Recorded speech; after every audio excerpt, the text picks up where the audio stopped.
de este curso, que es un curso evidentemente breve, y hoy día vamos a hablar acerca de algunos otros principios de técnica legislativa,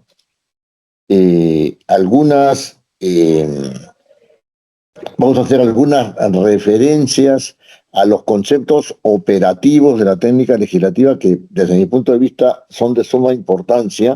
Después de hacer esto, haremos una pequeña introducción a las reglas de técnica legislativa que las vamos a ver mañana con detenimiento porque tienen que ver justamente con la elaboración de los proyectos de ley, que es el tema de la tercera reunión.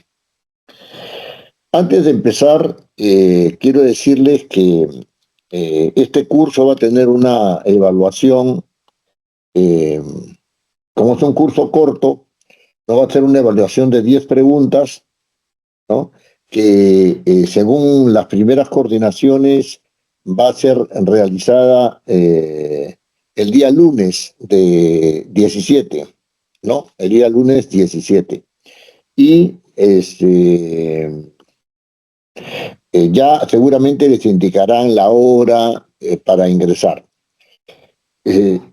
A las personas que deseen hacer algún trabajo que no tiene que ver nada con la evaluación, les hago esta invitación.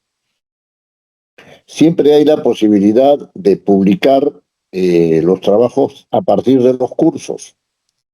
En consecuencia, podemos ofrecer, ¿no?, la posibilidad de que si el trabajo está, digamos, en un estándar de publicable, ¿no?, podemos ofrecer la posibilidad de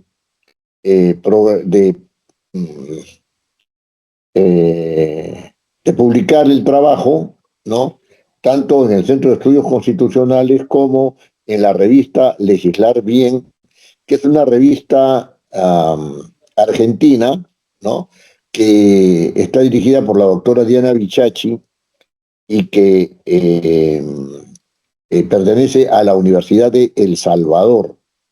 Así que si alguien quiere hacer un trabajo, puede hacerlo, pero eso es independientemente de la evaluación que se tenga que dar. No es parte de la evaluación. Eso sí, sería muy interesante que hicieran algún trabajo, desde luego, sobre los temas que se desarrollan en este curso. En la clase anterior intentamos ubicar la técnica legislativa en razón de sus características propias, ¿no? Y dijimos que básicamente la técnica legislativa o inicialmente la técnica legislativa está ubicada en la etapa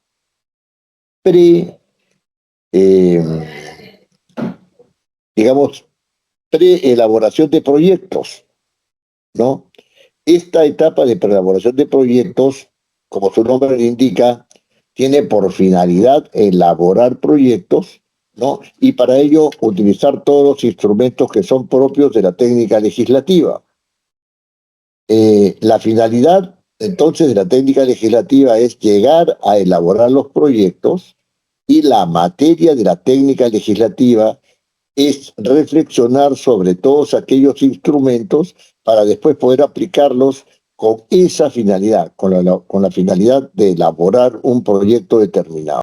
Esto es un asunto que tenemos que diferenciarlo, porque la técnica legislativa, si bien está en una etapa prelegislativa, ¿no?, también puede utilizarse, sus instrumentos también pueden ser utilizados en la etapa legislativa, que es la etapa de aprobación del proyecto, de la aprobación válida del proyecto, en cuanto a la opinión que las comisiones tienen que dar, es decir, en la elaboración de dictámenes, ¿no?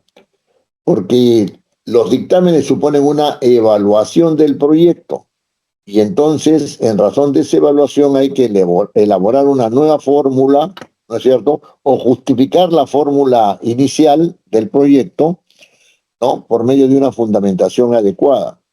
Esto tiene que ver evidentemente con la técnica legislativa y va a dar lugar a la elaboración del dictamen. Como decía inicialmente, vamos a hablar acerca de algunos otros principios de la técnica legislativa que deben ser siempre tenidos en cuenta para elaborar el proyecto de ley.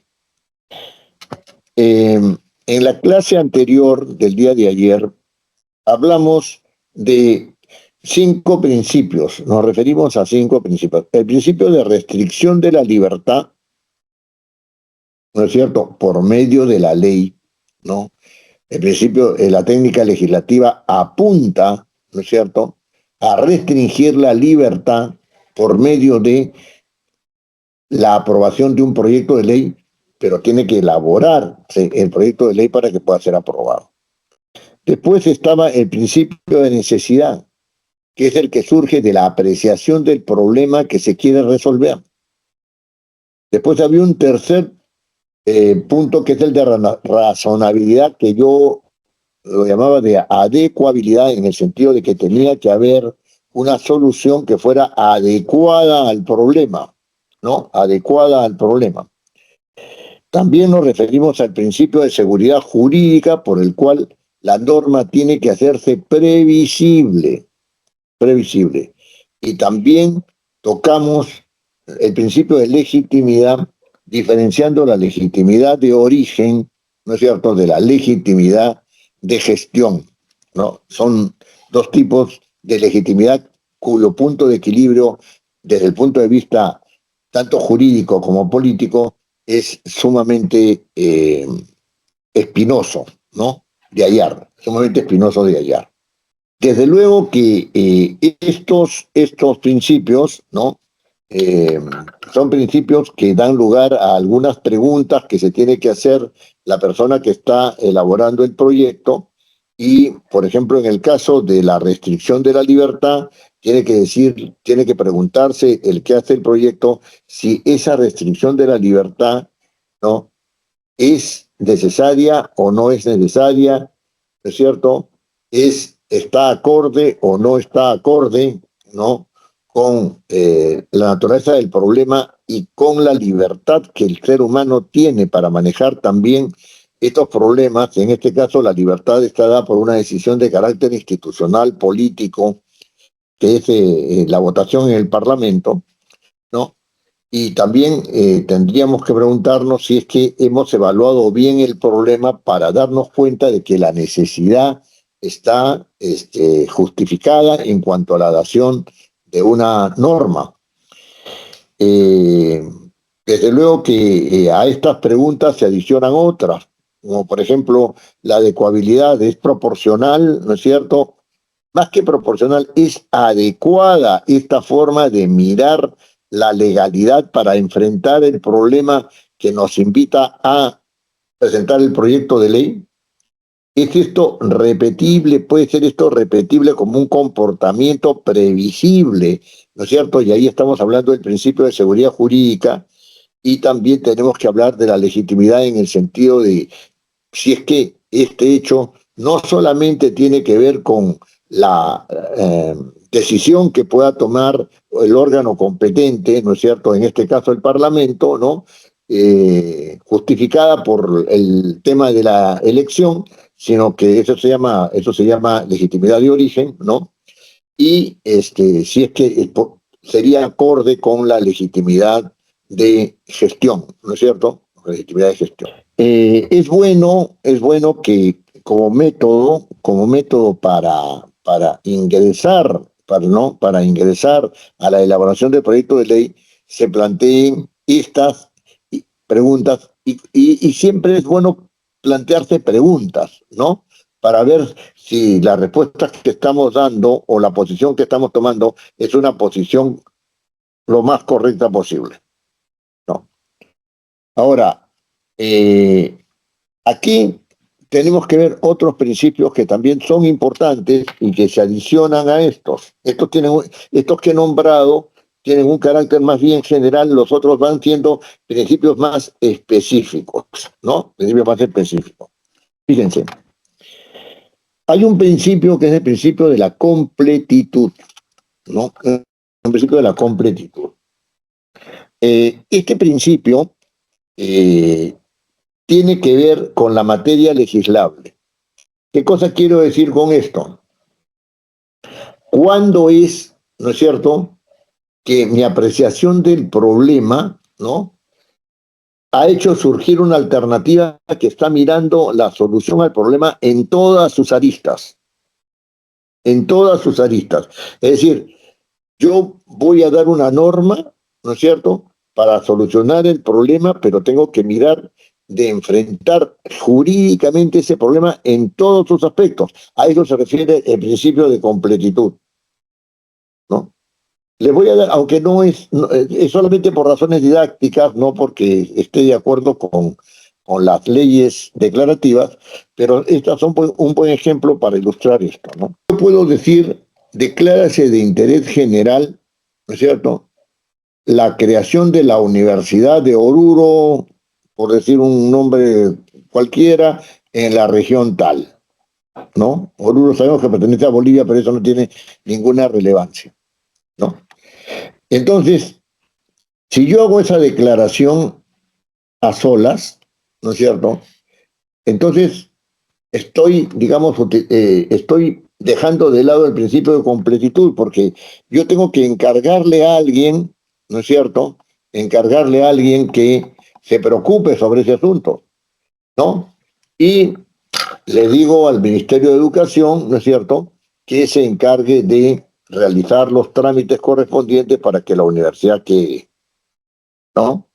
Porque solamente estoy declarando de necesidad. Alguien tiene que encargarse de eso. Yo puedo decir, declárese de necesidad pública, de interés nacional, ¿no? La danza de los negritos en Huánuco, ¿no? Y entonces presento eso como un proyecto de ley, pero alguien tiene que encargarse de esto. Y como es un asunto de carácter regional y yo estoy queriendo dar una ley, entonces tengo que encargar al gobierno regional, ¿no es cierto?, realizar las acciones para llevar adelante y hacer que se plasme esa declaración, ¿no es cierto?, que instituya un día de fiesta, que busque financiar esto de alguna manera, y lo que fuere, ¿no? Si no hay esos dos aspectos, la ley no está completa. Entonces hay que cumplir con el principio de completitud.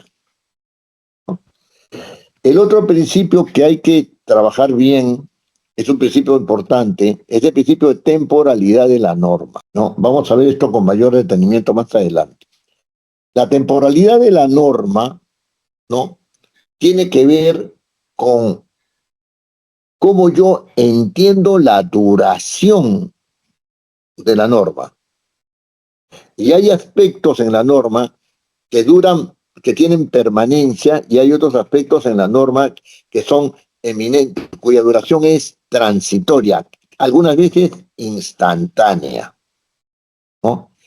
Y entonces, si yo estoy normando algo, ¿no?, es para que la norma tenga un tiempo determinado de desarrollo e incluso un tiempo determinado de madurez, ¿no? Pero a veces yo tengo que decir, bueno, todavía no es bueno que entre en vigencia, todavía tengo que encargarle a alguien que haga el reglamento, etcétera, etcétera, etcétera, ¿no? Y entonces allí hay aspectos de la norma que no son permanentes, ¿no? Entonces, eso hay que visualizarlo bien.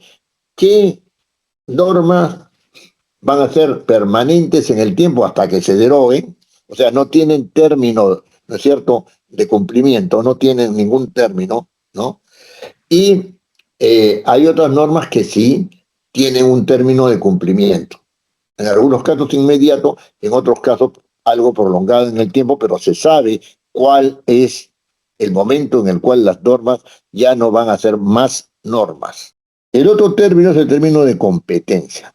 Es decir, fíjense, Aquí hay un asunto sumamente interesante que mirar, ¿no? Ya, yo soy el órgano competente para dar la ley. Así he asumido porque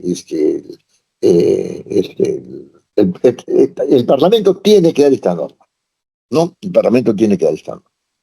Entonces, yo como Parlamento digo, vamos nosotros a dar la norma.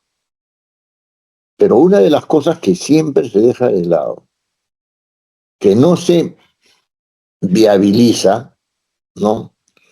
Perdón, que no se visualiza, es quién la va a aplicar. ¿Quién la va a aplicar?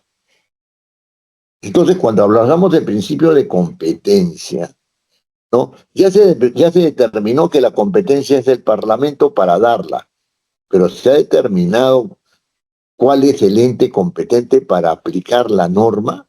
De repente son varios órganos los competentes para aplicar la norma. De repente es un órgano del gobierno subnacional, ¿no es cierto? Entonces, esto hay que tenerlo bien claro porque esto tiene que ver con la viabilidad de la norma, con la viabilidad de la norma. Después hay temas que tienen que ver con la condición lógica, es decir, este es otro principio, ¿no? Otro principio de condición lógica. No puede haber contradicciones al interior del mismo cuerpo normativo, como tampoco pueden haber contradicciones, ¿no es cierto?, entre normas de diferentes cuerpos normativos, pero que pertenecen al mismo sistema jurídico. Esa condición lógica es una condición importante, ¿no?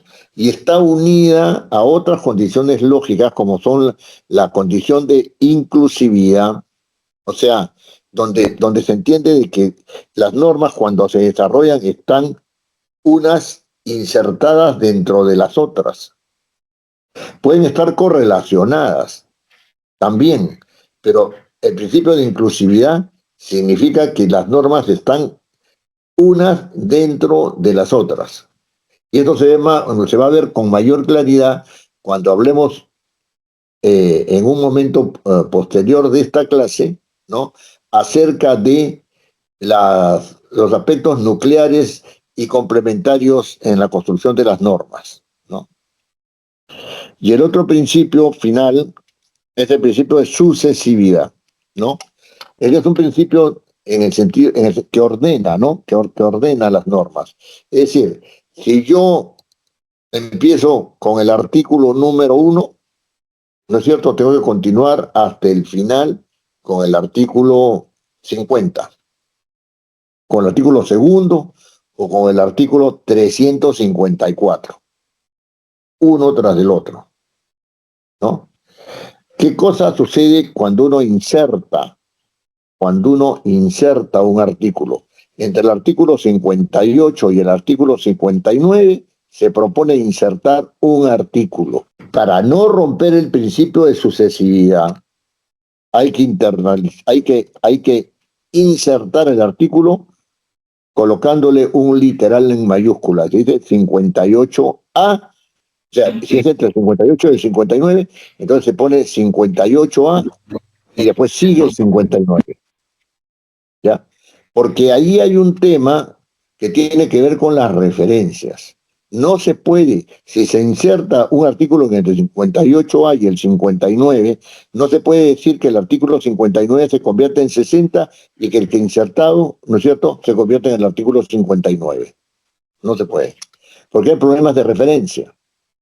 Si yo me refiero al artículo 60, ¿no es cierto?, evidentemente me estoy refiriendo al artículo que sucede al 59, ¿no es cierto? Si yo inserto un artículo, ¿no es cierto?, y hago que el 59 sea 60, ¿no?, ya la referencia se perdió.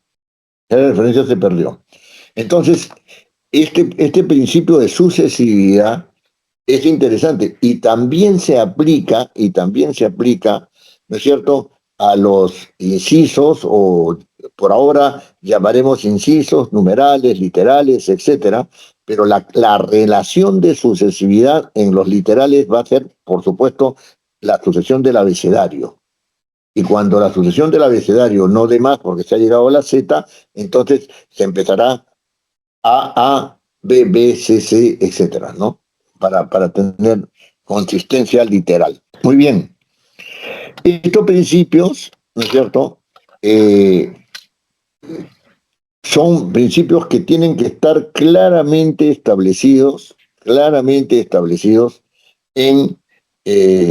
mente de las personas, o sea, como un know-how, ¿no? Know-how cultural, ¿no? Para no errar, ¿no es cierto? No errar. O sea, yo estoy contemplando una norma y digo, la posibilidad de una norma y aquí yo tengo el problema. El problema me va a dar como resultado una materia legislable, o sea, legislable por el Parlamento. Entonces, la pregunta es, ¿estoy abordando el problema en su totalidad? ¿Puedo abordar el problema en su totalidad? Tengo que establecer una estrategia para abordar primero este aspecto del problema y después ya veré en qué momento doy otra norma sobre otro aspecto complementario de ese problema para completar la legislación. Eso también es posible. Pero la idea es tener una visión clara, ¿no es cierto? Una visión clara de las aristas del problema que resulta de una evaluación de los hechos problemáticos. Una evaluación de los hechos problemáticos, ¿no? Los hechos como tales no se legislan, pero se legisla la visión que yo tengo acerca de esos hechos, ¿no? De ahí surge la legislación.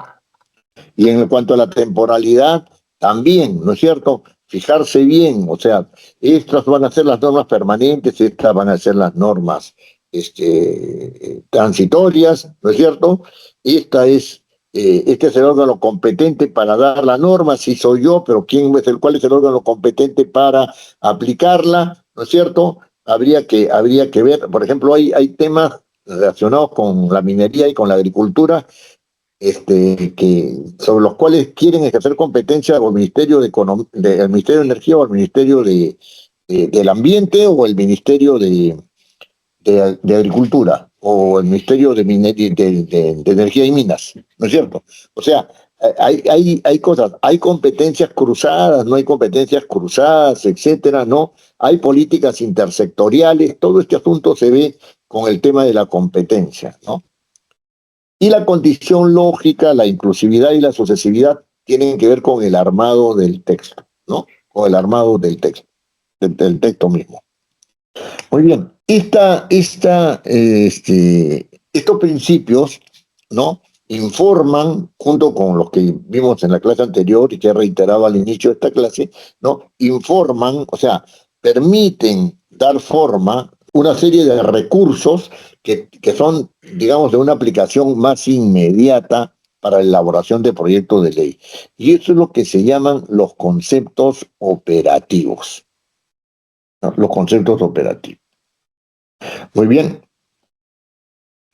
Estos conceptos operativos se dan porque hay necesidad de que estos principios se plasmen de alguna manera, ¿no? En razón de que tiene que irse descendiendo para ubicar un producto determinado. El proyecto de ley es un producto determinado, es un documento, es un texto escrito. Esta manera de mirar las cosas, ¿no? Apunta a eso. Yo tengo estos principios, tengo estos conceptos operativos, todo me está llevando, ¿no es cierto?, de una manera cada vez más descendida, ¿no es cierto?, más descendida, me está llevando a la plasmación de un documento. ¿Qué conceptos operativos son realmente importantes, ¿no?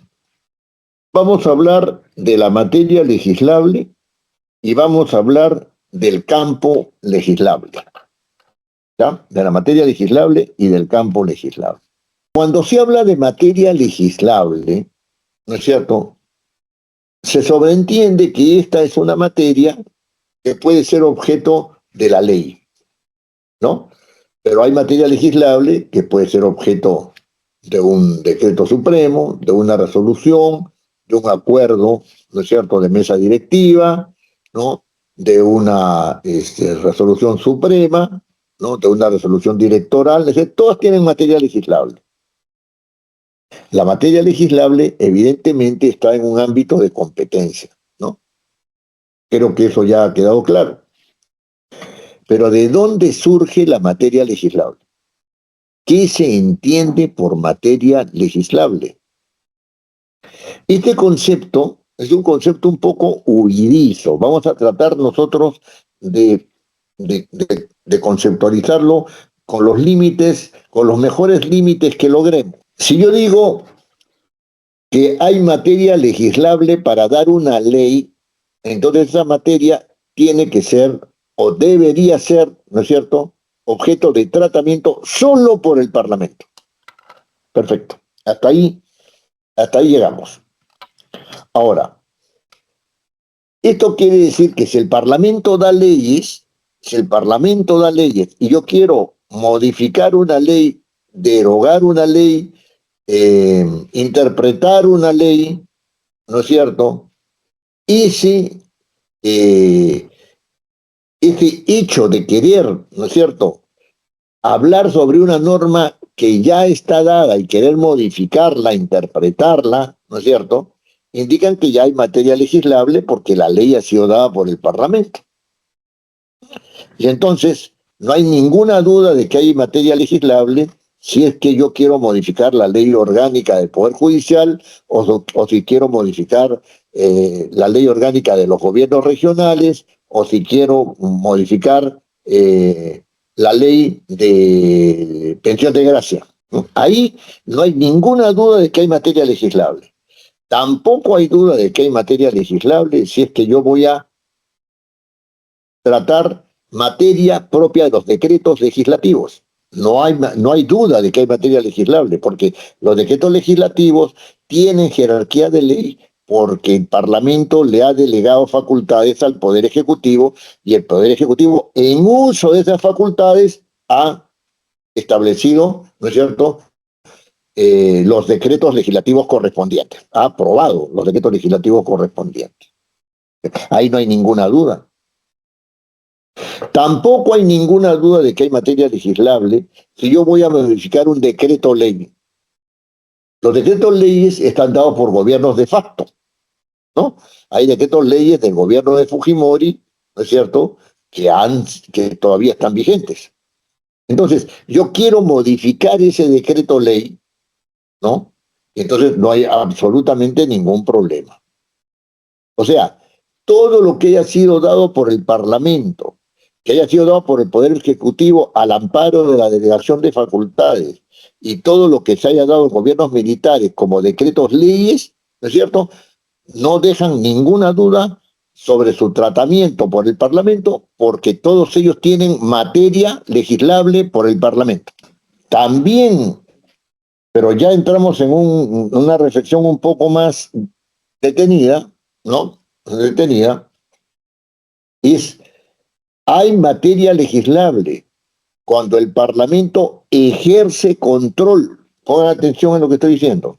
Ejerce control sobre los decretos de urgencia, ejerce control sobre los decretos supremos de regímenes de excepción. ¿No es cierto? ¿Existe materia legislable en esos casos? Ambos tienen rango de ley. ¿Por qué? Porque la Constitución, ¿no es cierto?, no, ha dicho que los decretos de urgencia, ¿no es cierto?, aun cuando estén dados al amparo del artículo 118, inciso 19 de la Constitución por el Poder Ejecutivo, tienen jerarquía de ley y el Parlamento puede modificarlos y derogarlos. Respecto a los decretos supremos, ¿no es cierto?, de emergencia, ¿no?, el Parlamento, tiene la posibilidad sobre los de estado de sitio de prorrogar o no prorrogar su vigencia. O sea, perdón, no la vigencia, sino el estado de sitio. Y dice, autorízase, ¿no es cierto?, ¿no?, al Poder Ejecutivo, ¿no es cierto?, al prorrogar, ¿no es cierto?, el estado de emergencia. pero no cualquier estado de emergencia, perdón, no el estado de emergencia, sino el estado de sitio. Así dice la Constitución actual, la vigente, ¿cierto? La vigente. Entonces, ¿esto significa que esos decretos supremos tienen rango de ley o significa que sencillamente el Parlamento está dando una autorización para que un decreto supremo, ¿no es cierto?, pueda ser prorrogado como una condición de su prórroga? Y allí empezamos a decir, ¿hay o no hay materia legislable, ¿no es cierto?, cuando el Parlamento está entrando a autorizar una prórroga de estado de sitio, como una modalidad de los estados de emergencia, ¿no es cierto?, de las excepciones, ¿no es cierto?, al estado normal de las cosas, ¿no? Entonces, hay una cierta, digamos, un acercamiento no firme sobre este asunto, y hay datos que nos hacen dudar de si el Parlamento está tratando de normar sobre el Poder Ejecutivo o solamente está dando una autorización. Solamente está dando una autorización. No dice cómo va a ser el estado de emergencia, si va a cambiarse, si va a cambiarse la modalidad en que viene haciéndose. No dice eso. Al respecto, paréntesis, les hago notar que en la nueva versión que hay de la bicameralidad, ¿no es cierto?, en la nueva versión que hay de la bicameralidad, tanto el estado de excepción relacionado con el estado de emergencia, como el estado de excepción relacionado con el estado de sitio, tienen que ser, para su prórroga, autorizados por el Congreso, los dos. La Constitución ahorita, la que está en vigencia ahorita, dice que solamente el estado de sitio. ¿Ya? Entonces, ahí empezamos nosotros ya a dudar de si se trata de una norma de rango legal o si es un mero decreto supremo, ¿no es cierto? Pero dada la naturaleza del estado de excepción, el Parlamento tiene que autorizar la prórroga. Y es una autorización de prórroga. No está diciendo si hay estado de excepción. No hay tratamiento de la materia legislable. Es solamente una autorización. La materia legislable la maneja el Poder Ejecutivo. No es un asunto del Parlamento. Ese es un tema que hay que mirarlo con fineza. Mi posición es que solamente es una autorización. Esta es mi posición. ¿No? Ahora, fíjense que se tratan tanto sobre los decretos legislativos como de los decretos de urgencia que emite el Poder Ejecutivo. Se trata de acciones de control que dan razón, ¿no es cierto?, para que se ejecuten medidas de carácter legislativo. Legislativo. Ajá, voy a controlar los decretos legislativos, ya. Voy a ver si están dentro de los alcances de la ley, ¿no es cierto?, de la ley autoritativa. Muy bien. Están dentro de los alcances, va. De no están dentro de los alcances, se derogan. Entonces, si el Parlamento puede derogar, quiere decir que hay materia legislable, ¿no es cierto?, en cuanto a los decretos legislativos se refiere, porque además está el otro argumento, ¿no? Este argumento que los decretos legislativos se dan al amparo de una delegación de facultad del Parlamento, ¿no? La inquietud, digamos, a este respecto, ¿no?, es si los decretos legislativos han sido bien dados o no han sido bien dados. Por eso hay una acción de control que puede derivar, ¿no es cierto?, en una derogación, que puede derivar en una modificación. Lo mismo pasa con los decretos de urgencia. Y lo mismo pasa, para diferenciar, con los decretos de urgencia, no al amparo del 118, ¿no es cierto?, de la Constitución, sino con los decretos de urgencia que se realizan cuando se ha disuelto el Parlamento o cuando se vaya en algún momento a disolver, ¿no?, la Cámara de Diputados. Lo que sí hay que mirar con fineza, porque ahí el asunto ya es una cuestión de percepción, ¿no es cierto?, de quien está elaborando el proyecto. Es una cuestión de percepción de quien está elaborando el proyecto. Es qué pasa si hay materia antes no normada. ¿Cómo se sabe que eso es competencia, ¿no es cierto?, del Parlamento? Esa materia es competencia del Parlamento. No se está modificando una norma, no se está interpretando, ¿no es cierto?, una norma, sino que se está dando una norma sobre una materia nueva. Se puede dar una norma, ¿no? O se debe, porque desde mi punto de vista no existe ahorita, no se debe dar una norma, ¿no?, sobre la defensa del espacio aéreo peruano, ¿no?, entendido como un espacio no físico, sino como un espacio virtual, porque la defensa aérea ahora, ¿no es cierto?, está dada por redes, ¿no es cierto?, interconectadas, ¿no?, que tienen que ver más bien con los espacios virtuales, con la organización de los espacios virtuales. Eso no existe en el Perú. ¿Cómo saber si eso es materia de una ley?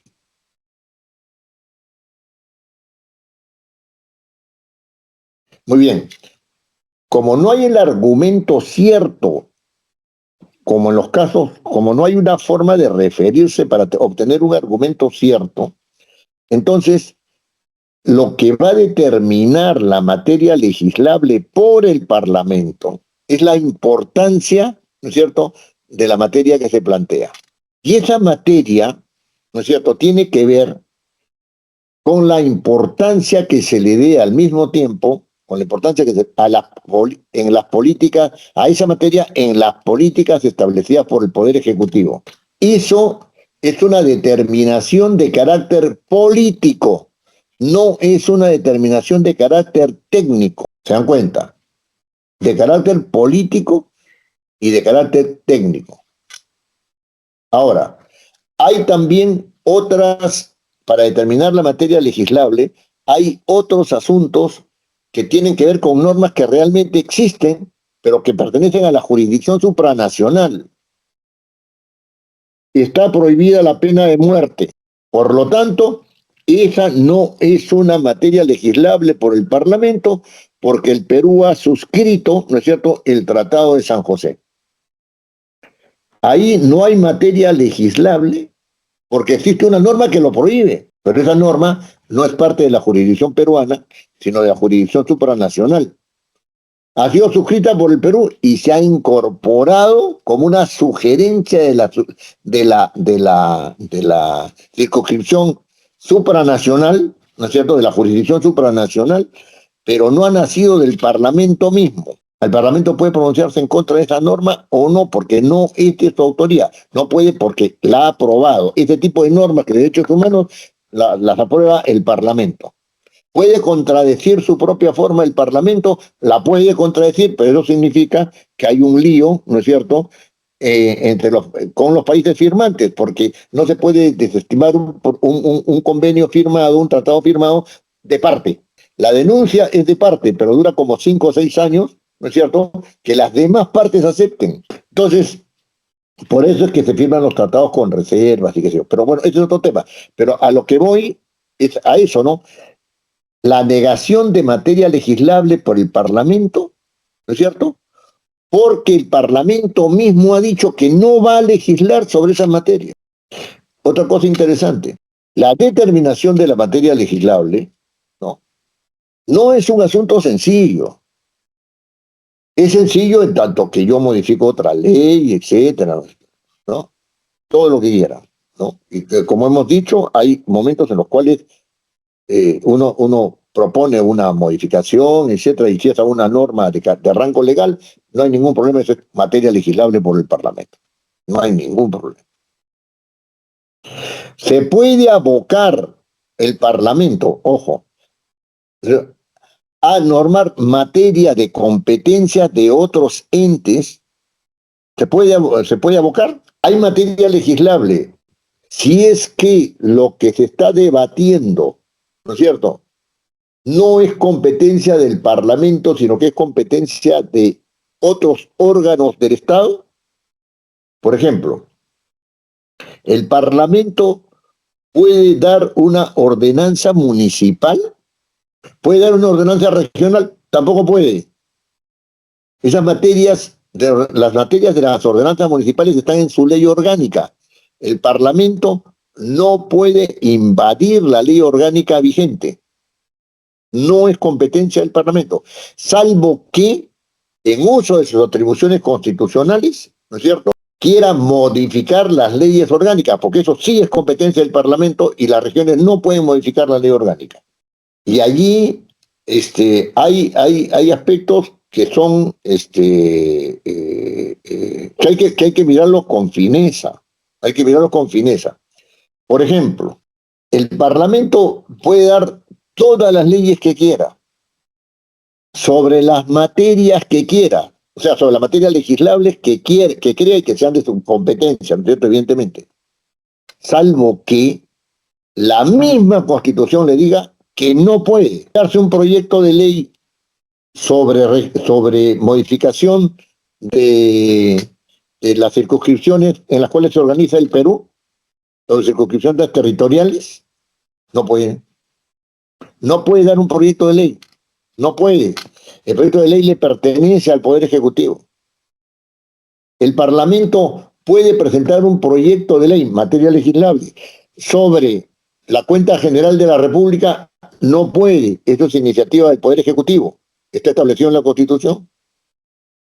Puede el Parlamento, ¿cierto?, presentar un proyecto de ley sobre el presupuesto general de la República, no puede. No es materia que pueda ser presentada al Parlamento, ¿no es cierto?, y que sea legislable por el Parlamento si es que no la presenta el Poder Ejecutivo. Por lo tanto, no hay materia legislable de principio, sino cumplida esa condición. Podríamos extender esta reflexión a las resoluciones legislativas, ¿no es cierto? Porque las resoluciones legislativas también son, ¿no es cierto?, parte de la función legislativa y tienen que tener materia legislable para hacer resoluciones legislativas. ¿Cuál de las resoluciones legislativas que emite el Parlamento tienen materia legislable? ¿Cuáles? Las que tratan acerca de su reglamento, porque el reglamento tiene rango de ley orgánica. ¿Tiene materia legislable el estatuto del servidor parlamentario? Sí, porque es un estatuto, ¿no es cierto?, que si bien es aprobado por resolución legislativa, ¿no?, es un estatuto que se mueve en el mismo nivel que los demás estatutos, la 2530, 19, perdón, no la 1990, no, la 276, etcétera. Es decir, tiene rango. Tiene rango de tiene rango de ley, tiene rango de ley o materia legislable, tiene materia legislable, una resolución legislativa sobre que norma la Comisión de Ética o no. Y ahí empezamos a dudar. Pero dudemos o no dudemos de este último caso, ¿no es cierto? Sucede de que hay materia legislable en los dos casos anteriores y no se resuelven por ley, sino se resuelven por resolución legislativa. O sea, la materia legislable no encuentra su solución en una ley, sino en las resoluciones legislativas. En otros parlamentos, ¿no es cierto?, en otros parlamentos del área latinoamericana, ¿no?, los reglamentos del Congreso no son denominados reglamentos, sino son denominados leyes. Y así debía ser acá. Son leyes, porque tienen materia legislable, ¿no es cierto? Y el estatuto del servidor parlamentario debía ser aprobado por ley del Parlamento. Ahora, ustedes me dirán, sí, pues, claro, ¿y las demás resoluciones legislativas? Las demás resoluciones legislativas no tienen materia legislable y no pueden ser llamadas resoluciones legislativas. A ver, veamos casos, solamente algunos. ¿Ya? Le doy permiso al presidente de la República para que salga del país. ¿Tiene materia de ley? ¿Tiene materia legislable o no? No la tiene. El artículo 103 de la Constitución dice con toda claridad que se pueden dar leyes especiales por la naturaleza de las cosas, pero no por la diferencia de las personas. Acá se está estableciendo una diferencia de las personas porque el presidente o presidenta de la República, ¿no es cierto?, son individuos. Eso implica que no hay materia legislable.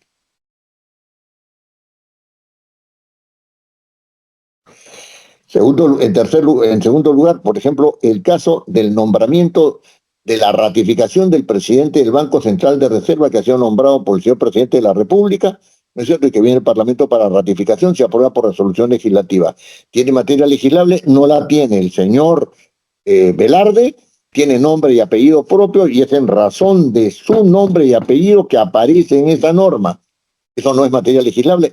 Este tipo de normas no pueden llamarse resoluciones legislativas, sino deberían llamarse solamente resoluciones, en este caso, del Congreso, porque todavía estamos en el Congreso bicameral. En el Congreso bicameral, como estos funcionarios, ¿no es cierto?, y inclusive el permiso del presidente de la República, son realizados por el Senado, debería hablarse de resoluciones del Senado o resoluciones senatoriales, pero de ninguna manera de resoluciones legislativas, porque no tienen materia legislable. Las únicas que podrían llamarse resoluciones legislativas son las que tratan acerca del reglamento del Congreso y las que tratan acerca del estatuto del servidor parlamentario. Y veremos todavía, ¿no?, si es que el código de ética, ¿no es cierto?, tiene materia legislable por el Parlamento. Aquí tiene que quedar bien claro, ¿no es cierto?, que la materia legislable no obedece a un asunto de denominación como tal, sino que tiene determinados requisitos para ser tal.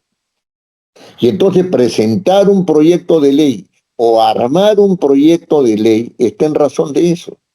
Un congresista, así el Parlamento tenga que aprobar la demarcación territorial, no tiene competencia para presentar un proyecto de ley y por lo tanto el congresista no tiene competencia porque no hay materia legislable para él. Conclusión, hay materia legislable amplia, hay materia legislable restringida. Entonces, eso es en cuanto a la materia legislable.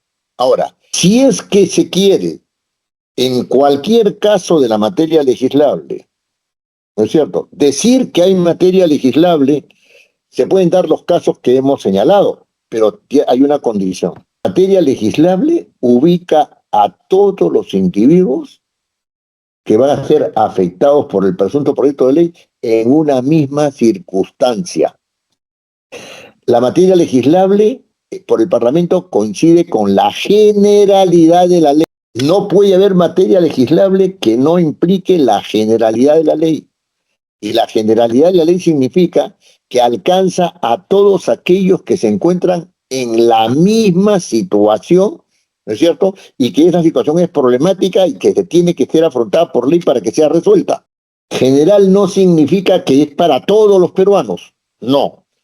Hay casos en los cuales la ley vige para todos los peruanos. Por ejemplo, el DNI, identificación. Ahora ni los bebés se salvan. Y está muy bien, esto es general para todos los peruanos. Pero, por ejemplo, si hay una ley para el trabajador minero, ¿no es cierto?, es una ley, como dice el 103, ¿no es cierto?, se pueden dar por la naturaleza de las cosas. Es general por la naturaleza de las cosas. Todos los mineros, ¿no es cierto?, hacen explotación minera, trabajan para la minería, tienen una situación relacionada con las minas, ¿no es cierto?, y por lo tanto tienen que tener una ley del trabajador minero. Correcto. Los campesinos tienen que tener una ley general para el trabajo en el campo. ¿Por qué? Porque todos son trabajadores agrarios. Quieren diferenciar, se diferencia, pero por la naturaleza de las cosas. No es lo mismo, ¿no es cierto?, hacer extracción minera de alto nivel, ¿no es cierto?, con maquinaria y todo eso y con protección ambiental, ¿no es cierto?, que hacer extracción minera formal, ¿no es cierto?, sin esas condiciones. Entonces, pueden haber diferencias en el tratamiento. Unos tienen 500.000 personas y los otros tienen 1.000.000 de personas trabajando en esas condiciones. La materia legislable está en relación con el principio de generalidad de la ley. Y no hay que confundir el principio de generalidad de la ley con el principio de totalidad de cubrimiento del espacio poblacional peruano. No. No. Sino que las leyes tienen que ver en su gran mayoría, con circunstancias similares, ¿no es cierto?, de grandes grupos humanos. Y eso es lo que se llama la naturaleza de las cosas. Ahora, eso de ninguna manera, ¿no es cierto?, hace que se tenga materia legislable aquellas resoluciones legislativas que están dadas por la diferencia de las personas. Mal llamadas resoluciones legislativas, y espero que el nuevo reglamento de la Cámara de Diputados y el Senado hablen de resolución de la Cámara de Diputados y resolución del Senado, y no de resolución legislativa de la Cámara de Diputados ni de resolución legislativa del Senado. Y esta reflexión sobre la materia legislable, ¿no?, como concepto operativo de la técnica legislativa, nos lleva a nosotros a preguntarnos, ya está bien, ya tengo acá la materia legislable por el Parlamento, ¿no? La he deducido del problema que hay, ¿no? He reflexionado sobre si el Parlamento tiene competencia y he dicho que sí, y ahora, ¿cómo lo organizo?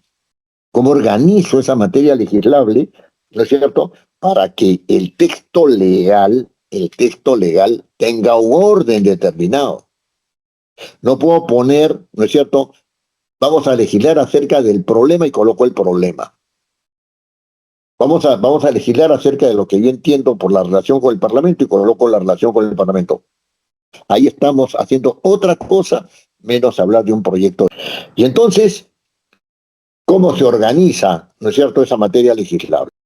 Hay que hacer referencia a algo que decía con anterioridad, que tiene que ver con el principio de la temporalidad de las normas. Hay normas que no tienen temporalidad establecida, ¿no es cierto?, formalmente en un texto que se propone para su aprobación. Eso es lo que se denominan las normas permanentes. Una norma permanente es la que permite, ¿no es cierto?, ir articulando los diversos aspectos de la materia legislable, ¿no es cierto?, según los requerimientos que la materia legislable, ¿no es cierto?, pide, ¿no es cierto? Entonces, artículo primero tal cosa, artículo segundo tal otro, artículo tercero tal otro, etcétera, etcétera. Esas normas que son permanentes, ¿no?, no se manejan en igualdad de condiciones. Una norma que es permanente puede ser dependiente de otra a la cual desarrolla. Y entonces es permanente, pero no es central, no es en la norma central, porque esta está desarrollando otra. Entonces quiere decir que esta otra, ¿no es cierto?, tiene centralidad. Entonces, le pongo el siguiente caso, ¿no? Puede entenderse la bicameralidad en cuanto a normas se refiere, estamos hablando de eso, en cuanto al armado de las normas se refiere, sin la modificación del artículo 90 de la Constitución.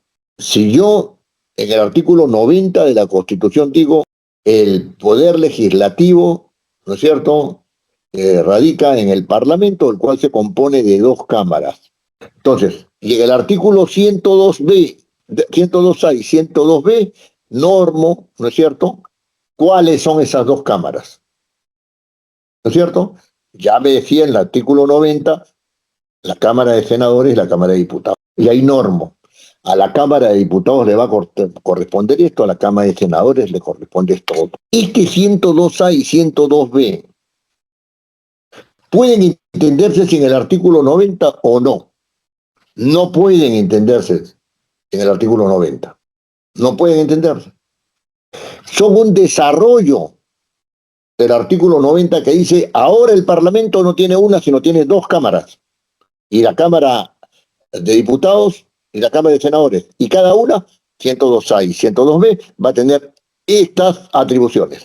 No puede entenderse que se den atribuciones a algo que no existe. ¿Por qué hago esta reflexión?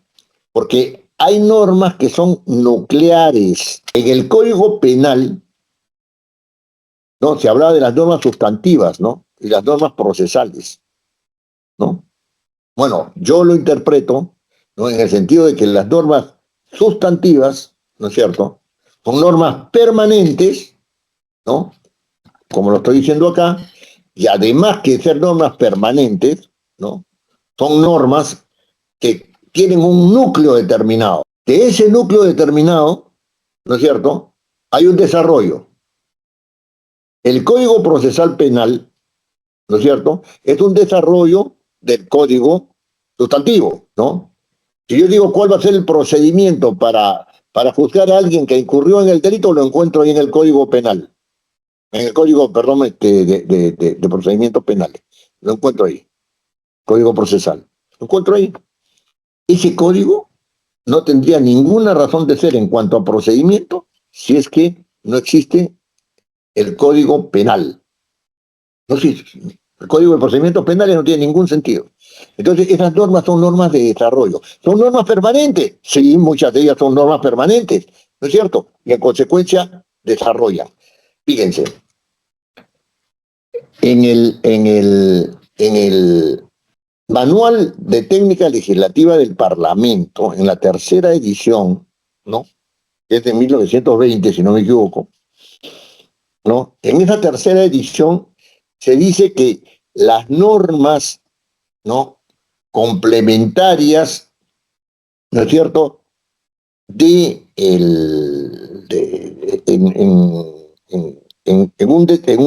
la elaboración de un proyecto de ley son las normas que tienen que ver con el establecimiento de la vigencia, los encargos, la derogación, la prórroga, la modificación, las excepciones, etcétera. Así se dice. Pero ninguna de estas normas trata materia legislable. No trata materia legislable. Las que tratan materia legislable son las normas nucleares y las normas que desarrollan esas normas nucleares. Es decir, el campo normativo está integrado por las normas nucleares y las normas complementarias. ¿Por qué son complementarias? Porque desarrollan lo que dicen las nucleares. Para que haya complemento tiene que haber igual naturaleza. Y la naturaleza de una norma, ¿no es cierto?, nuclear, está dada por su contenido, que es inexcusable en la norma. Si lo quito, la norma se cae, la propuesta legal se cae, ¿no es cierto? Y el desarrollo tiene que ser de esa materia que está estableciendo la norma. Y si es de esa materia, entonces quiere decir que son desarrollos de esa norma dada por la disposición nuclear que se propone, ¿no es cierto? Y que al mismo tiempo son dependientes de ella. Esas son las normas complementarias. Entonces el campo legislable está circunscrito al tratamiento de la materia legislable mediante normas permanentes que son nucleares, ¿no es cierto?, o que son complementarias. ¿Es la misma materia en desarrollo? Sí. Ese desarrollo es complemento de la disposición nuclear o de las disposiciones nucleares, porque en los códigos penales, civiles, tributarios, etcétera, hay varios núcleos, ¿no? Hay varios núcleos.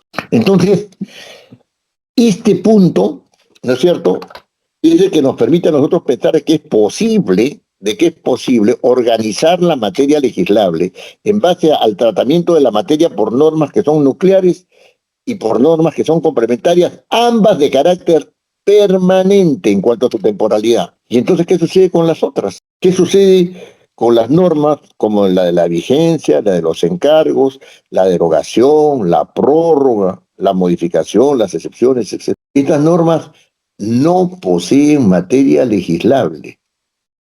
Cuando yo digo póngase en vigencia la norma tal, o la norma vige desde el día siguiente de su publicación, esta norma no es complementaria, es una norma ordenadora de la temporalidad de vigencia. No está tratando nada normativo.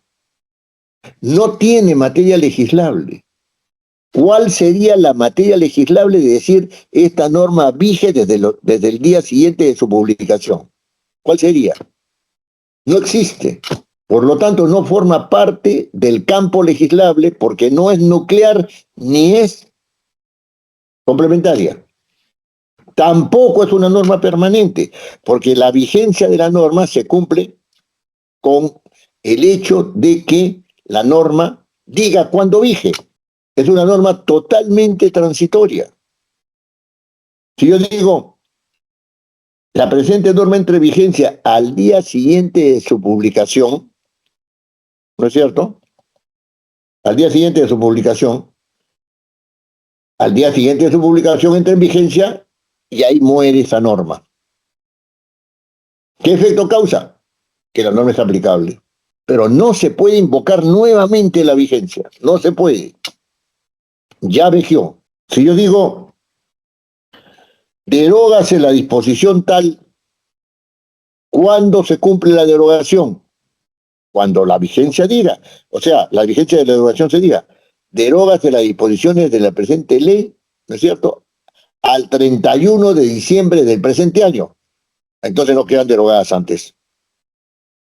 Pero llega el 31 de diciembre y esa norma transitoria que ha tenido esa vacatio legis, ¿no es cierto? O sea, este momento distanciado para vigir, ¿no es cierto? Llega el 31 de diciembre y la norma queda derogada. Y no se puede invocar la derogación después. Esto es una norma claramente transitoria, claramente transitoria. Y no trata materia, no modifica la materia, no la interpreta, no hace nada. Solamente ordena la temporalidad de la derogación, ¿no? Digo, prorrógase la vigencia de la presente ley, ¿no es cierto?, hasta el 2031. ¿Cuándo empieza la prórroga? Cuando la norma dice, la presente ley dice en vigencia, la presente ley entra en vigencia en tal fecha. En esa tal fecha, la prórroga, ¿no es cierto?, entra en vigencia y ya no se puede invocar más, no hay prórroga de prórroga. O sea, en la misma norma no puede haber otra prórroga. Puede haber otra prórroga después. Ya no se puede invocar esa prórroga. Ya cumplió sus efectos, ya todo está prorrogado por 5 años. Norma transitoria. Por ejemplo, las excepciones, ¿no? Exceptúase de los alcances de la presente ley, ¿no es cierto?, la parte comprendida entre los artículos 100 y 123. 24 artículos que no son aplicables al caso. La norma entra en vigencia y quedan exceptuadas inmediatamente, ¿no es cierto?, aquellos que sean objeto de la excepción. Ya no se les aplica. Y ya no se puede invocar después la excepción. O sea, no se puede exceptuar a más, sino los que la norma dice. Punto. Y se acabó. Estas son normas claramente transitorias que no están tratando materia legislable. No son normas complementarias porque ninguna de ellas trata materia legislable. Son complementarias aquellas que tratan materia legislable y que están desarrollando algo que está como núcleo, como norma nuclear. Estamos hablando de la propuesta del proyecto de ley. Bueno, ustedes como personas inteligentes me dirán, pues, oiga, un ratito. La modificación tiene materia legislable. Modificas el artículo 4 de la ley 28.335, ¿no es cierto?, sobre tal cosa. Bien, muy bien, hasta el título de la norma. ¿Acaso no hay materia legislable en el artículo 4 de la ley 38.335, por los números que sea? Si lo hay, pues, porque es una ley. Si hay materia legislable en el artículo 4, se va a modificar. Se va a modificar. Entonces, ¿qué sucede? Que acá hay que diferenciar dos tipos de actos. Cuando yo digo modifícase, la modificación se da, ¿no es cierto?, y no se puede invocar más, no se puede seguir modificando. Esa parte del acto modificatorio es una disposición transitoria. Pero los efectos sobre la norma,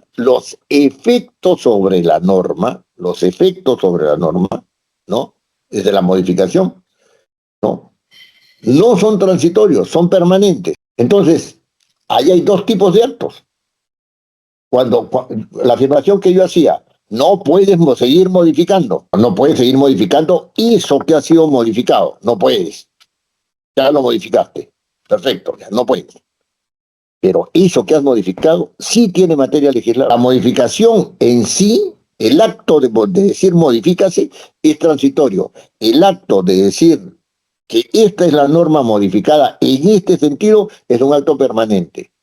Pregunta, ¿la modificación puede ser parte del núcleo legislable o no puede ser parte del núcleo legislable? Te lo dejo para su reflexión. Yo tengo una respuesta, por si acaso. No le estoy trasladando el problema. Se lo dejo para su reflexión. ¿no? Entonces, en este tipo de casos de la vigencia de la norma, el dar encargos, o sea, encargas al Poder Ejecutivo para que emita el reglamento de la presente ley en 300 días, 30 días o 3 días, eso, ¿no es cierto? Eso es una clara disposición transitoria y no implica modificación de la materia legislable. Entonces, esto de acá no forma parte del campo legislable porque no tiene materia legislable. El caso de la modificación es un caso sui generis que puede llegar a ser parte del núcleo legislable. Sí puede. Porque de la modificación que yo haga pueden derivarse otras normas complementarias. Eso sí puede darse en el caso de la modificación. Estos conceptos operativos son conceptos muy importantes. Yo establezco la materia legislable en razón de mi apreciación del problema que hay. Y digo que es legislable por el Parlamento, ¿no es cierto?, según los razonamientos que ya hemos dado. Entonces esto corresponde al Parlamento, perfecto. ¿Cómo articulo la materia legislable? Entonces tengo aquí el campo legislable que está compuesto por normas nucleares y normas complementarias. Fuera de ese campo legislable hay normas ordenadoras de carácter temporal, ¿no es cierto?, que son transitorias. No puede pertenecer al campo legislable una norma solamente transitoria. Hay otros conceptos operativos que tienen que ver con la forma, ¿no es cierto?, con la forma, cómo se organiza el texto normativo, ¿no? La forma. Y entonces, ustedes tienen que una norma, ¿no?, que un cuerpo normativo puede organizarse, ¿no?, en artículos, puede organizarse en capítulos, ¿no?, subcapítulos, capítulos, ¿no? Y así hacia arriba hasta llegar a libros, ¿no? Hasta llegar a libros, ¿no?, en base al criterio o al principio de sucesividad, perdón, de inclusividad, de inclusividad. Es decir, hay un conjunto de artículos que se articulan en un capítulo. Hay un conjunto de capítulos que se articulan en títulos. Hay un conjunto de títulos que se articulan en secciones. Y hay un conjunto de secciones que se articulan en libros. Esto significa que los artículos son incluidos en los subcapítulos, son incluidos en los capítulos, los capítulos son incluidos en los títulos son. Ahí está el principio de inclusión. Pero hacia abajo, esto es supraarticular, ¿no es cierto? Se van articulando en unidades que unen, ¿no es cierto?, que van uniendo. Esto pertenece más bien a los grandes códigos, ¿no? A los grandes códigos. Pero hacia abajo, el artículo se desarrolla, ¿no es cierto?, ya no siendo incluido, se incluye en un subtítulo, en un título, etcétera, etcétera. No, no, ya está incluido el artículo. No, el artículo se desarrolla incluyendo. ¿Incluyendo qué? ¿Incluyendo qué? Incluyendo desarrollos de ese artículo. Y entonces, formalmente, tiene lo que regularmente se llama incisos, ¿no es cierto? Y después se llama numerales, ¿no? Numerales, etcétera. Y acá hay un zafarrancho porque los incisos pueden ser literales, pueden ser numerales, es decir, hay un zafarrancho. Entonces, la idea es esta, para establecer un orden determinado, ¿no? Esta es una sugerencia, Si yo voy a desarrollar artículos, lo desarrollo primero en numerales. 1, 2, 3, 4, 5. Entonces digo, el numeral 1 del artículo tal de tal ley. Perfecto. Pero si voy a desarrollar un inciso, disculpen la palabra inciso, si voy a desarrollar un numeral, lo hago con literales. Entonces, cada vez que yo diga literal A, quiere decir que ese es parte de un inciso. Esta es una forma de organizar bien el texto. Ahora resulta que se utilizan numerales y literales como si nada, ¿no es cierto? Y no se sabe si son incisos o desarrollos de incisos. Entonces, hablemos mejor de numerales y de literales, donde los numerales serán el desarrollo inmediato del artículo y los literales serán el desarrollo de los numerales. De ahí queda el asunto. Eso está en el aspecto formal. Y reitero, para arriba, es decir, cuando el artículo se va se va con otros artículos, ¿no es cierto? Agrupando para formar subtítulos o para formar títulos o para formar secciones o para formar libros, ¿no? Ahí el artículo está incluido. Cuando uno habla de numerales y de literales, ¿no es cierto? El artículo es el que incluye a los numerales y a los literales. Ahí están los principios de inclusión. Ahora, en cada caso, evidentemente, tendrá que utilizarse el principio de sucesividad, ¿no? O sea, artículo primero, artículo segundo, título 1, título 2, título 3, título 4, etcétera, etcétera, ¿no? Principio de sucesividad. Muy bien. ¿Me pueden decir qué horas son, por favor? Porque yo no utilizo reloj y no veo acá en mi 8:25, doctor. 8:25. Muy bien. Entonces, ¿hay alguna pregunta hasta ahora a este respecto? No hay preguntas. O todo está muy claro o nadie me ha entendido. Es una cosa loca. Muy bien. Ahora, entremos a las reglas, ¿no es cierto? Porque hemos visto los principios de la técnica legislativa y hemos visto los conceptos operativos de la técnica legislativa, ¿no?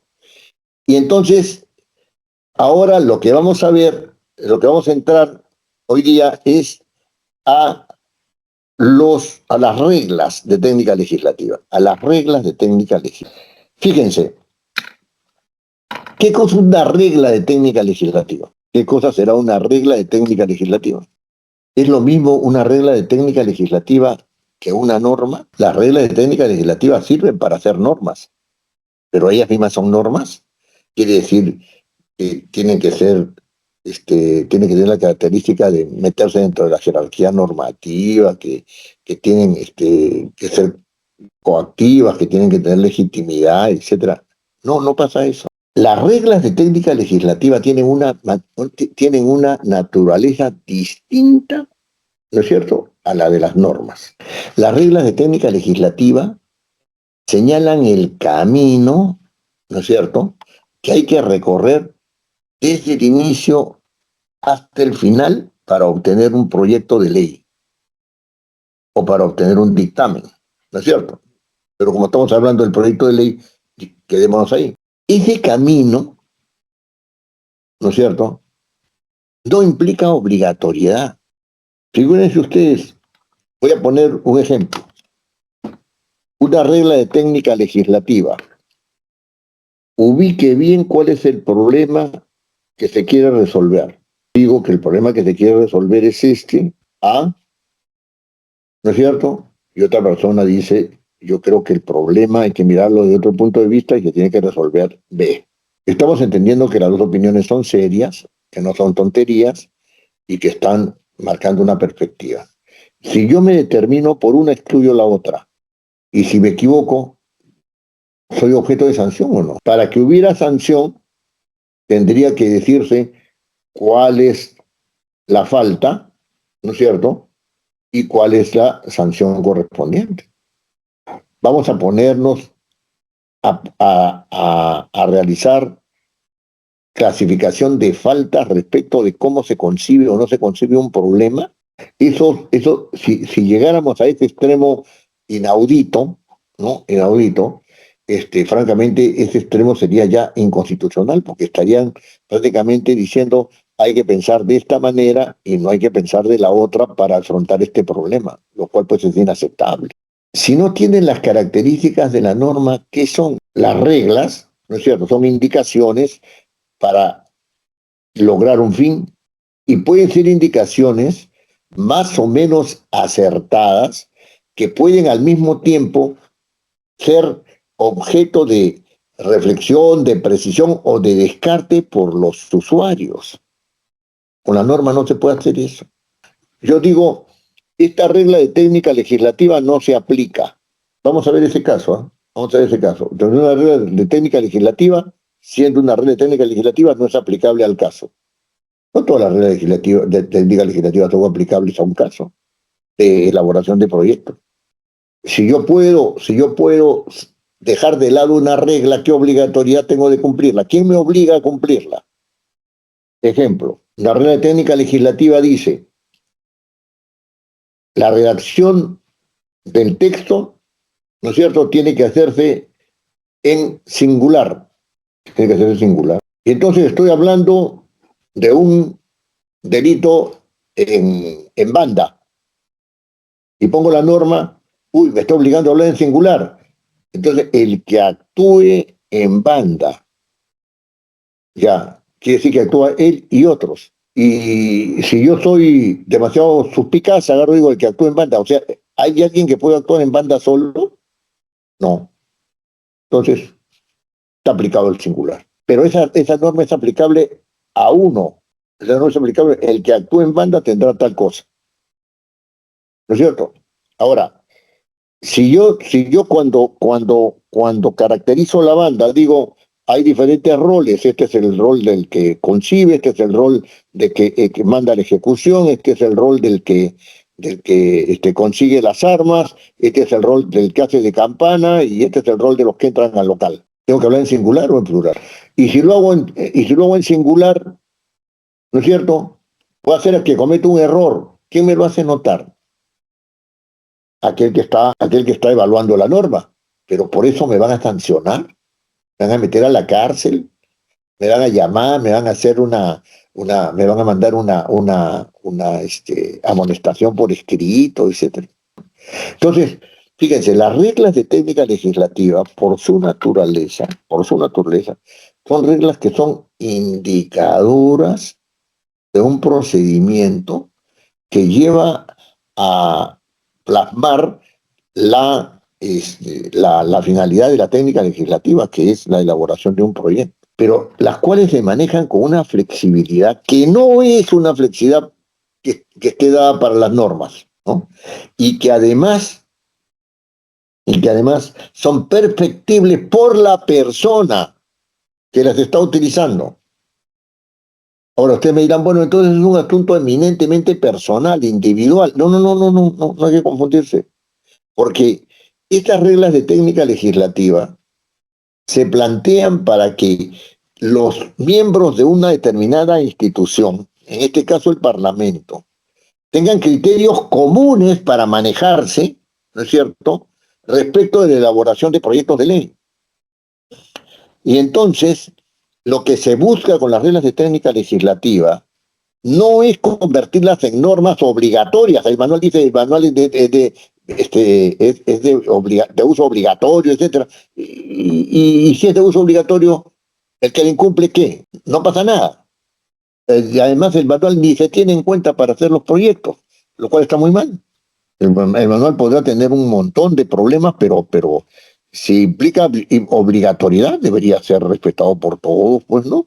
Y si ese aspecto es un aspecto que nos hace pensar de que su obligatoriedad, ¿no es cierto?, no deviene de una imposición de carácter legal, sino que deviene de una asunción de esas reglas como parte de la institucionalidad parlamentaria, del know-how institucional. Ustedes me dirán, sí, pero si nadie aplica el manual, ¿de qué know-how institucional estamos hablando respecto a la técnica legislativa? ¿No es cierto? Sí, la técnica legislativa en realidad nadie la tiene en cuenta para elaborar proyectos y no hay nadie que la haga obligatoria. O sea, en los hechos, ¿no? Un momentito nomás, un momentito y termino, ¿ya? No es obligatoria en los hechos. Y entonces tienen que haber primero un órgano que dé cumplimiento a los asuntos propios de la técnica legislativa, ¿no es cierto? Que no lo hay, y menos lo hay para que los proyectos de ley, ¿no es cierto?, ingresen al Parlamento y sean admitidos. O sea, estos son requisitos de admisibilidad que el Parlamento no respeta la regla de técnica legislativa. Y por otro lado, ¿no es cierto?, ese órgano, ¿no es cierto?, tendría que ser empoderado de tal manera de decir, ¿sabe qué, señor? Acá hay estos problemas de técnica legislativa, el proyecto no es. Solución ese problema. ¿Alguien quería hacer uso de la palabra? Sí, doctor, buenas noches. De acuerdo a la estructura que se tiene en el Congreso de cómo seguir los procedimientos en los proyectos de ley, ¿se podría en este caso agregar, de acuerdo al criterio de estudio de la formulación del proyecto de ley? Es consentida porque usted está diciendo que muchos no cumplen, y es cierto, porque hay proyectos de ley muy vacíos, ¿no? Entonces, bueno, en mi caso sigo la estructura tal como está en el reglamento, ¿no? Pero hay, en algunos casos, agrego ya por un criterio de estudio. Eso está permitido, ¿no es así? Sí, claro, por supuesto que sí. Mire, ese tema, usted se está refiriendo, Sheila, ¿no? Sheila Pilco, ¿no? Sí, Doctor, sí. sí. Usted se está refiriendo a la aplicación de, por vía reglamentaria o por la vía del manual de técnica legislativa. Técnica legislativa. Correcto. Ese manual, ¿no? Es un manual que usted lo puede seguir, pero mi punto de vista es que, bueno, quizás vean mal lo que voy a decir, pero ese manual tiene muchas, Es bueno siempre tener las opiniones. no, sí, pero en este caso yo soy un profesor, pues mi opinión es, es diferente, ¿entendido? ¿No? No, pero digamos las cosas como son, ¿no? Bueno, como yo las aprecio, ¿no? Ese manual tiene serios problemas de entendimiento, de lo que es el proceso de elaboración de proyectos, ¿ya? Y es un manual inspirado en otros manuales, ¿no es cierto? Sobre todo en el manual español, ¿no? Que también es replicado en Argentina, que tienen la misma lógica y la misma estructura, ¿no? Y no se han preocupado de manejar bien la reflexión que fundamente.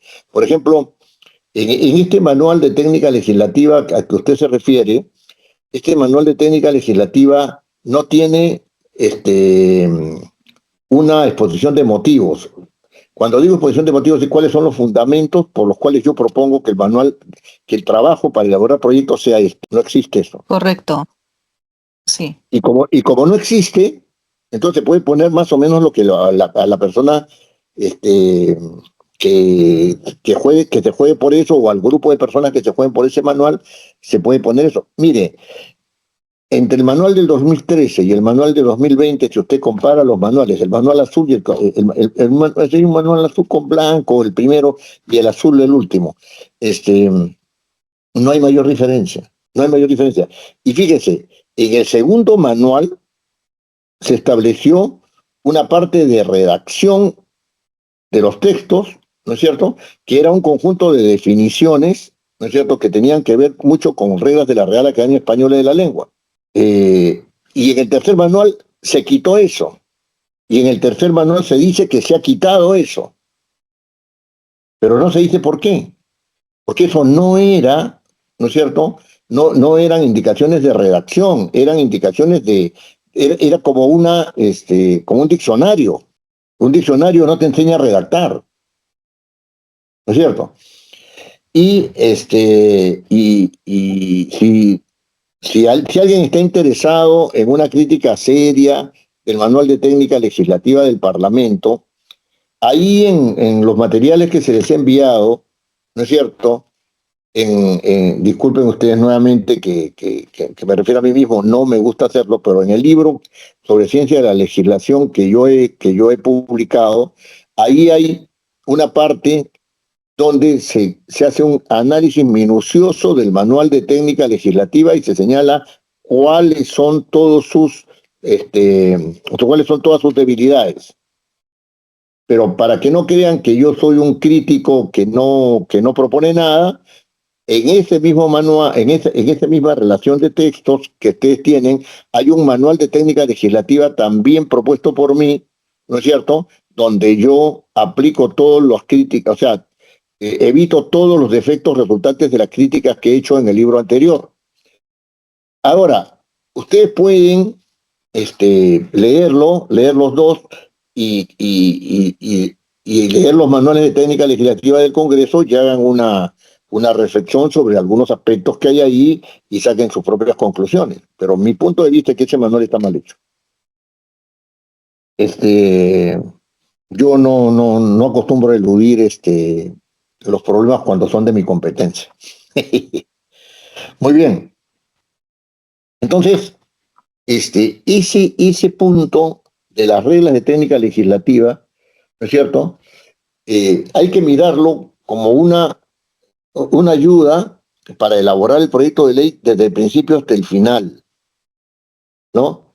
Y esa ayuda para elaborar el principio de ley puede ser perfeccionada por los mismos usuarios del manual, porque es un camino hacia.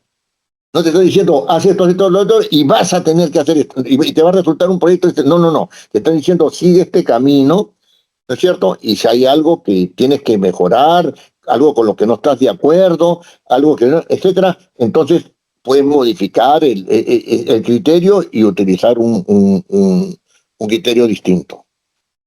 No, un criterio distinto. No hay forma de que el manual no se haga obligatorio. Perdón, no hay forma de que el manual se haga obligatorio, de cualquier manual, se haga obligatorio si es que no está metido en el conocimiento de la gente, o sea, si es que no se convierte en un instrumento mentalizado por la comunidad que le interesa ese tipo de proyecto, ese tipo de camino, ¿no es cierto?, para elaborar un proyecto. Y hay formas de lograr que eso sea así, sí hay formas de lograr que eso sea así, y espero que en el próximo Parlamento los congresistas no tengan esa visión de que ellos, ellos deciden sobre asuntos que están dentro del reglamento, o sea, que ellos deciden por fuera del reglamento y por fuera de los procedimientos de institucionalización. Espero que no sea así, ¿no? Porque hemos visto varios casos en los cuales ellos actúan por fuera de la ley, ¿no es cierto?, si no es en contra de la norma, ¿no?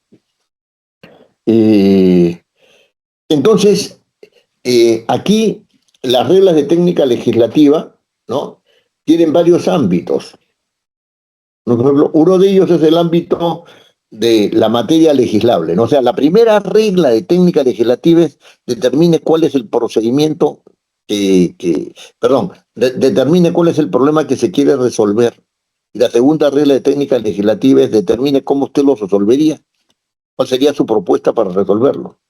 ¿Cuál sería su propuesta para resolverlo? O sea, en el primero hay varias cosas, ¿sabes? En la primera regla hay varias cosas. Eso lo vamos a ver con detenimiento en la próxima clase.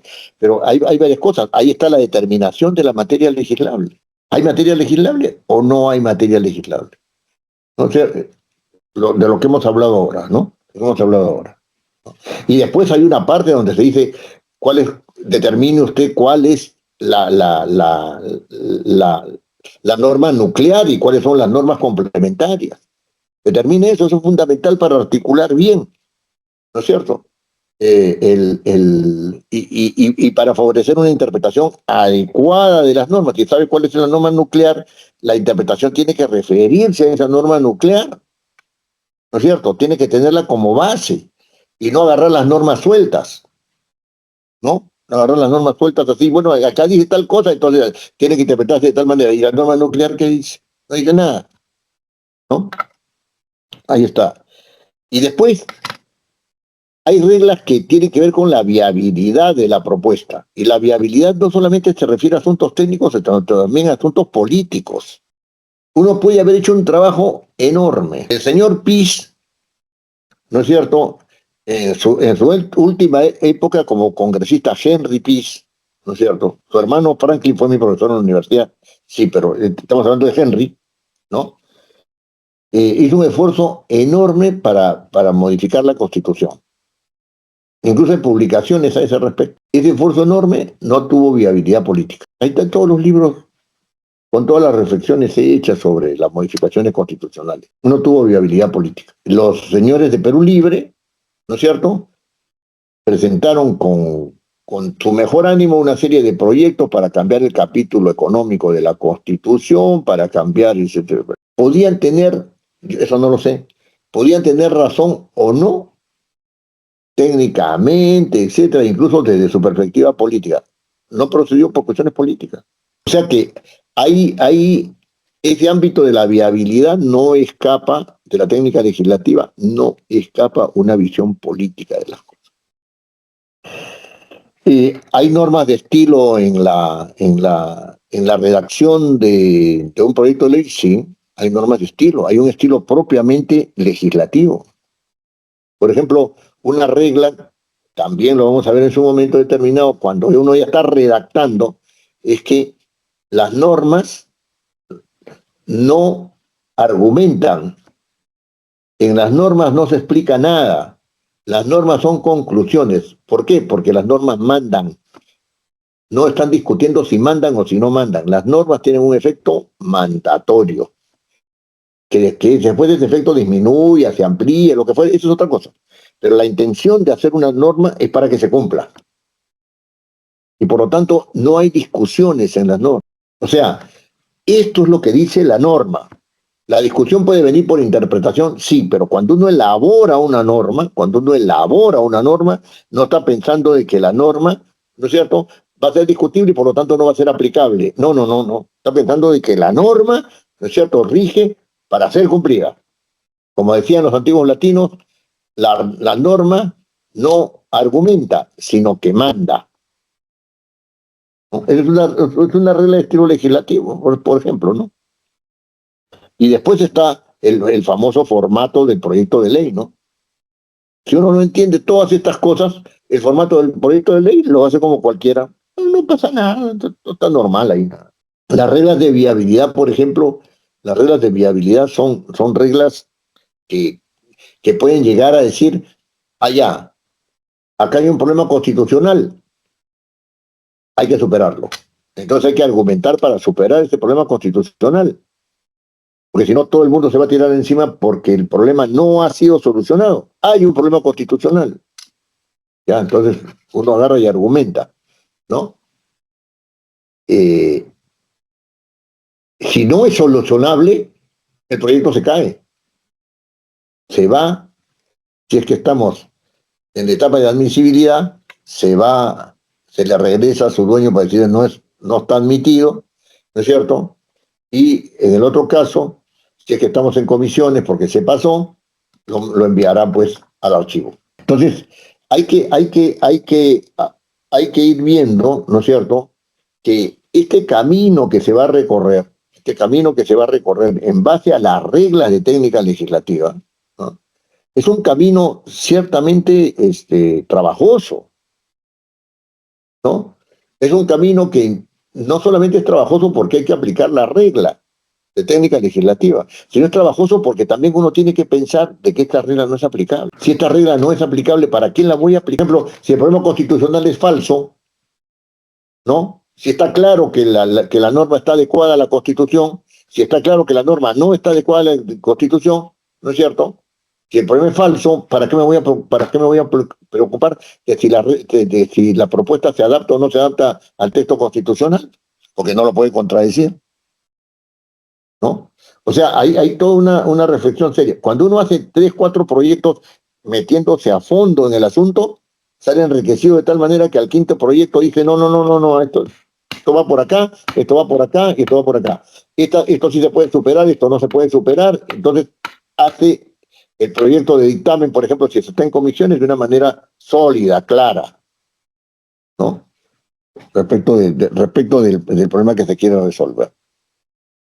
Ahí nos quedamos en lo que se refiere a la regla de técnica legislativa por esta noche, ¿no? Y si no hay ninguna pregunta, les agradezco mucho que hayan hecho el esfuerzo por venir y sobre todo que hayan hecho el esfuerzo de escucharme. ¿Hay alguna pregunta que quieran hacer? ¿O algún comentario? Bueno, muchísimas gracias entonces y nos vemos el día de mañana.